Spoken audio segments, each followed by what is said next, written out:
Indien og Pakistan indgik her til eftermiddag en våbenhvile, der trådte i kraft med det samme. Det bekræfter begge lande. Og det sker efter flere uger med spændinger i Kashmir-regionen, som ligger i grænselandet mellem de to lande, og hvor flere end 50 personer er blevet dræbt efter adskillige angreb fra begge parter.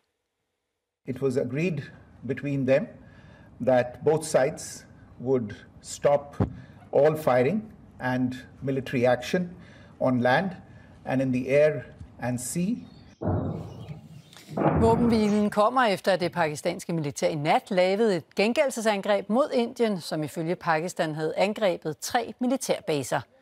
De seneste ugers uro i området er opstået efter et terrorangreb i april, som Indien har beskyldt Pakistan for at støtte. Men ifølge Pakistan har flere end 30 lande nu deltaget i forhandlingerne om en våbenhvile, og en ekspert mener også, at de to lande selv har en stor interesse i at få stoppet angrebene. De læser hinandens aktioner så godt, og der er ingen af de her to lande, som er interesseret i at komme i den her regulære krig.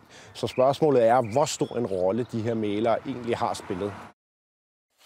Og du kan følge udviklingen i våbenhvilen og hvordan det går med at holde den mellem Indien og Pakistan i vores liveblog, både på DR.dk, i TV Live og naturligvis også i vores radioaviser. Thanks for watching. To keep updated, don't forget to hit that subscribe button and give us a big thumbs up.